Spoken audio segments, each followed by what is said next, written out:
আসসালামু আলাইকুম। আজকে হাজির হলাম ম্যাগির এই ইনস্ট্যান্ট স্যুপ রেসিপি নিয়ে। প্রথমে সুন্দর একটি পাত্রের মধ্যে দিয়ে দিলাম ম্যাগি ১ প্যাকেট, স্যুপ আর দিয়ে দিলাম স্যুপের পাউডারের সাথে ১ মগ পানি। জি, এখানে ১ মগ পানি ব্যবহার করেছি। যেহেতু ১ প্যাকেট স্যুপ পাউডার ছিল, তাই ১ মগ পানি ব্যবহার করতে হয়েছে। আর এটা ছিল থাই স্যুপ। থাই স্যুপটা ভালো করে মিশিয়ে নিলাম। এখন চুলাটা জ্বালিয়ে দিব। চুলাটা জ্বালিয়ে দেওয়ার পর এটা বারবার নাড়তে হবে। আর এই যে দেখতে পেলেন একটি ডিম, এই ডিমটি এখন আমি খুব ভালো করে ফেটে রাখবো। জি, আমি ডিমের কুসুম সহ ব্যবহার করছি। আপনারা চাইলে ডিমের সাদা অংশ ব্যবহার করতে পারেন, কিন্তু এটা খুব হেলদি হয় খেতে, তাই আমি কুসুম সহ ব্যবহার করছি। বাচ্চাদের জন্য ভীষণ উপকারী এই স্যুপটা। এই গরমের দিনে বাচ্চা বড় সবাই খেতে পারেন। খুবই মজাদার এবং স্বাস্থ্যকর এই স্যুপ।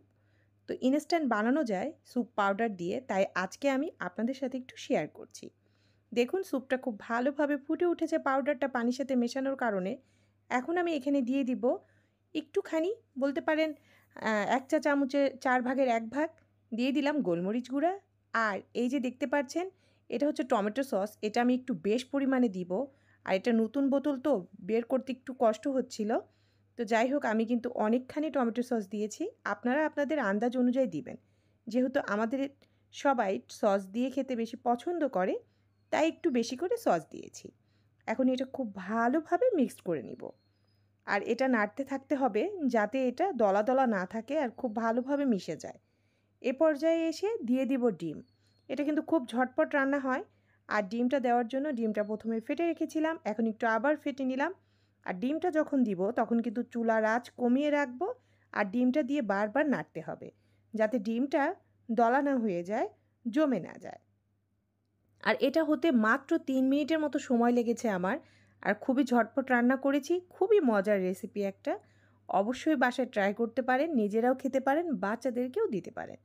তো এই যে দেখুন, ডিম দেওয়ার পর কিন্তু বেশি সময় রাখবো না, মাত্র ১ মিনিটের চেয়েও কম টাইম রেখে নামিয়ে ফেলবো। এখন দিয়ে দিচ্ছি টেস্টিং সল্ট, কারণ ডিম বেশি সময় রাখলে সেটা কিন্তু শক্ত হয়ে যাবে, বেশি জ্বালানো যাবে না। আর টেস্টিং সল্টটা দেওয়ানোর পরপরই নামিয়ে ফেলতে হবে। ব্যাস রেডি আমার স্যুপ।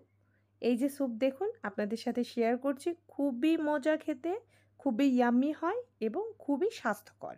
তো এখন আমি সার্ভ করে নিচ্ছি, আপনাদের সাথে শেয়ার করছি। অবশ্যই ছোট্ট ভিডিওটি দেখে একটি লাইক দিয়ে দিবেন।